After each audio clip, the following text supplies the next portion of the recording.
పొన్నం ప్రభాకర్ గారు,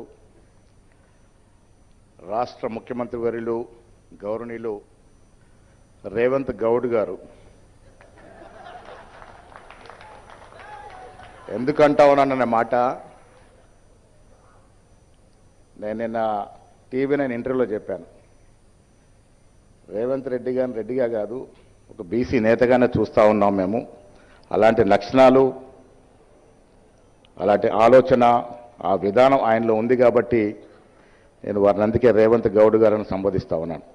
పెద్దలు గౌరవనీయులు బట్టి విక్రమార్క గారు, గౌరవనీయులు కేశవరావు గారు, మంత్రివర్యులు మా ముదిరాజ్ బిడ్డ సిఆర్ గారు, నిరంజన్ గారు, మరో మంత్రివర్యులు లక్ష్మణ్ గారు, జాజుల శ్రీనివాస్ గౌడ్ గారు, మేయర్ విజయలక్ష్మి గారు, గౌరవనీయులు పొన్నం ప్రభాకర్ గారు, శ్రీకాంత్ గారు, మధు యాష్ గారు, శాసనసభ్యులు శామ్యుల్ గారు, మా శంకరయ్య గారు, మహిళా చైర్పర్సన్ శారద గారు,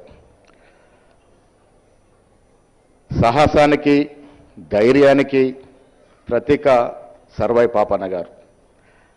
ఇప్పుడు కాదు అప్పుడు కాదు 1650లో సాంకేతిక పరిజ్ఞానం లేని రోజుల్లో, ఆటవికత వెజ్జరులుతున్న రోజుల్లో ఒక పూరింట్లో పుట్టి తన సాహసాన్ని నిరూపించుకొని భువనగిరి కోటే కాదు ఔరంగజేబ్ అడ్డా అయినటువంటి గోల్కొండ కిల్లాని ఛేదించినాడంటే ఆయన సాహసం ఎలాంటిదో ఇవాళ దాని గురించి ఆలోచిస్తే మన రోమాలు లేచి నిలబడతాయి.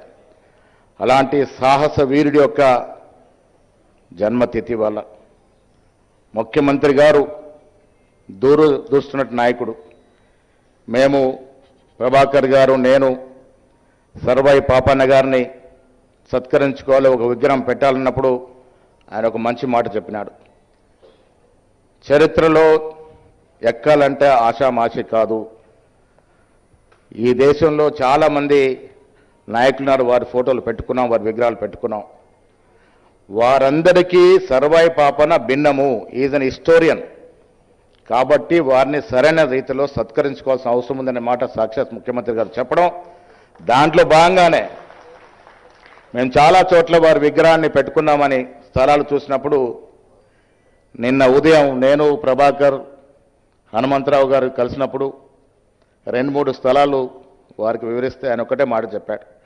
సెక్రటేరియట్ అనేది రాజకీయ హడ్డ, ఎవరు వచ్చినా కనబడే విధంగా ఉండాలి సర్వాయి పాపన విగ్రహం. కానీ మనం వర్ధంతి రోజు, జన్మతిథి రోజు పోయి ఎత్తుకొని పూలేసే రకంగా ఉండకూడదు. నడి బొడ్డైనటువంటి సెక్రటేరియట్ ముందే స్థలం ఇస్తాను అని ఎంతుందో చూడండి. ఇంకా వెనక అవసరం ఉంటే కూడా ఆ స్థలాన్ని పెంచుకుందాము. ధీటుగా ప్రజలందరికీ నిత్యం కనబడే విధంగా ఉండాలి. ఆయన ఒక చరిత్రకారుడు, ఆ చరిత్రకారుని అక్రంగా సత్కరించుకోవాలన్నప్పుడు ఆగ మేఘాల మీద ఆదేశాలు ఇచ్చి సెక్రటేరియట్ ముందు ఆ స్థలాన్ని ఎంచుకోవడం జరిగింది. శుభం. ఇవాళ భూమి పూజ చేసుకొని వచ్చాం. 6 నెలల లోపల దాన్ని కట్టించాల్సిందిగా కూడా ముఖ్యమంత్రి గారు ఆదేశాలు ఇచ్చారు. మిత్రుల, రాజకీయాల్లో అందరూ పేరు తెచ్చుకోలేరు. చాలామంది అదృష్టవశాత్తు రాజకీయాలకు వస్తారు, ఎమ్మెల్యేలు అవుతారు, ఎంపీలు అవుతారు, మంత్రులు అవుతారు. కానీ ప్రజల మదిలో నిండేది కొద్దిమందికి అవకాశం వస్తుంది. అలాంటి కార్యక్రమాలు చేస్తేనే వస్తుంది. నిత్యం ప్రజాసేవలో ఉండి ప్రజా కార్యక్రమాలు చేస్తేనే అలాంటి గుర్తింపు వస్తుంది. ఆ గుర్తింపు పొందినటువంటి మహనీయుల్లో సర్వాయి పాపన్న గారు ఒకరు.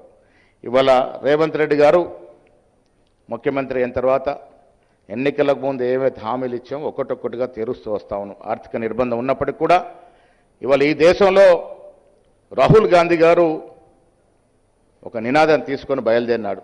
భారత్ జోడో యాత్ర సందర్భంగా ఈ దేశాన్ని సమూలంగా చదవగలిగి ఎవరు ఈ దేశంలో ఎంత నిష్పత్తి ప్రకారం ఉంటే అంత వాటా రావాలనేటువంటి నినాదం, జిస్కి జితని ఆబాదీ ఉస్కి నీతిని బాగేదార్ అనే ఒక నినాదాన్ని తీసుకొని అది ఇవాళ ఒక మూమెంట్ లాగా మారింది. ఆ మూమెంట్ని సాకారం చేసినట్టు మొట్టమొదటి వ్యక్తి ఎవరు అంటే రేవంత్ రెడ్డి గారు. తెలంగాణ రాష్ట్రంలో కుల సర్వే, మిత్రుడు ప్రభాకర్ గారు చెప్పినట్టుగా కుల సర్వే చేయడము, దాన్ని ప్రజెంట్ చేసి అసెంబ్లీలో ప్రవేశపెట్టడం, టేబుల్ చేయడం అనేది ఒక చరిత్రాత్మక నిర్ణయం. ఇది నేను అనట్లే.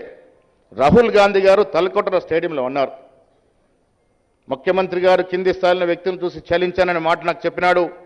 అందుకే కుల సర్వే చేయించినాడు. ఈ కుల సర్వే ఇవాళ దేశానికి ఒక రోల్ మోడల్గా జరిగింది, దేశానికి ఒక దిక్చూసుగా మారింది. మా ముఖ్యమంత్రి, తెలంగాణ ముఖ్యమంత్రి రేవంత్ రెడ్డి గారు ఈ దేశంలో ఒక రోల్ మోడల్గా మారాడని రాహుల్ గాంధీ సాక్షాత్ తలకోటలో స్టేడియంలో చెప్పడం జరిగింది. ఇది ఒక చరిత్రాత్మక నిర్ణయం. దాంతోపాటు 42% రిజర్వేషన్ లోకల్ బాడీలు ఇవ్వడం, విద్యా ఉపాధులు 2 చట్టాలను కూడా తీసుకొచ్చినాం. ఇలా వేరే పార్టీలు అడ్డుకుంటా ఉన్నాయి, ముందుకు సాగనివ్వట్లే, అదొక అంశం. కానీ బీసీల పట్ల, అణగారిన వర్గాల పట్ల, ఎస్సీ ఎస్టీ మైనార్టీల పట్ల వారి జీవితాలు బాగోగలని, వారు బాగుపడాలని కాంగ్రెస్ పార్టీ ఎప్పుడూ ఆశిస్తూ ఉంటుంది, అభిలాషిస్తూ ఉంటుంది. దాంట్లో భాగంగానే, ఆ కర్క్లో భాగంగానే ఇక్కడ ముఖ్యమంత్రి గారు, డిప్యూటీ ముఖ్యమంత్రి గారు కుల సర్వే చేయడం, చట్టాలు తీసుకురావడం, ఈ అణగార వర్గాలని పైకి తీసుకురావాలి. అప్పుడే నిజమైనటువంటి స్వాతంత్రం ఆ వర్గాలకు వచ్చినట్టు అవుతుందనే మాటని నిరూపించుకుని ముందుకు పోతున్న తరుణంలో ముఖ్యమంత్రి గారి నేతృత్వంలో కాంగ్రెస్ పార్టీ, కాంగ్రెస్ ప్రభుత్వం ఇచ్చిన ప్రతి వాగ్దానాన్ని చేజార్చకుండా ఇచ్చే ప్రయత్నం చేస్తూ ఉంది. బడుగుల జీవితాలను బాగు చేయాలనే ఆలోచనతో ముందుకు పోతున్న ఈ తరుణంలో ఇలా సర్వాయి పాపన్న జన్మదినోత్సవం జరుపుకుంటా ఉన్నాం. వారికి మంచి విగ్రహాన్ని కట్టే విధంగా భూమి పూజ చేసుకున్నాం.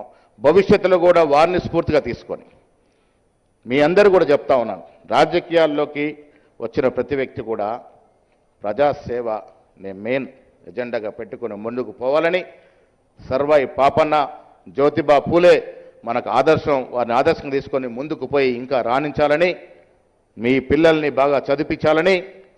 కుల వృత్తులు నశిస్తూ ఉన్నాయి. నేను నిన్న కూడా ముఖ్యమంత్రిగా చెప్పాను, కుల వృత్తులు నశిస్తే మానవాళికి మంచిది కాదు. చదువుకుంటూనే కుల వృత్తి చేయాలి. నేను ఫ్రాన్స్కి వెళ్ళినప్పుడు ముఖ్యమంత్రి గారు మాకు ఒలింపిక్స్కి ఫ్రాన్స్కి పంపిస్తే ఒక జంట కలిసింది మాకు అక్కడ. మైక్రోసాఫ్ట్లో ఆయన టోటల్ ఫ్రెంచ్ దేశానికి వైస్ ప్రెసిడెంట్. నేను అడిగాను మీకు కులాలు ఉంటాయా అని. ఆయన చెప్పాడు, నేను వడ్రంగి, ఆమె carpenter, still I do that my profession అని. అంటే మైక్రోసాఫ్ట్ ఆ దేశ ఉపాధ్యక్షుడు వడ్రంగి పని చేసుకుంటాడు ఇంటికెళ్ళి. సో కుల వృత్తులు నశించకుండా చూడాల్సిన బాధ్యత మనది. ఆ దశగా ప్రభుత్వం కూడా అన్ని రకాల సహకారాలు అందిస్తూ ఉన్నది. నిన్న మత్స్యకారులకి ఫండ్స్ ఇచ్చా ఉన్నాం. వివిధ కులాలకు కూడా పెంపించే విధంగా, ఈవెన్ గౌడ కులంలో కూడా మేము చెప్పిన వెంటనే ముఖ్యమంత్రి గారు స్పందించి ఈ కులాన్ని ఆదుకునే విధంగా, ముందుకు పోయే విధంగా జూపల్లి గారితో మాట్లాడి ఒక దీర్ఘకాలిక ప్రణాళిక సిద్ధం చేయాల్సిందిగా చెప్పడం అనే మాట కూడా హర్షించదగ్గ విషయాన్ని ఈ సందర్భంగా మనవి చేస్తూ, మరొక్కసారి మీ అందరికీ జ్యోతిబా పూలే జన్మదిన సందర్భంగా శుభాకాంక్షలు, ధన్యవాదములు.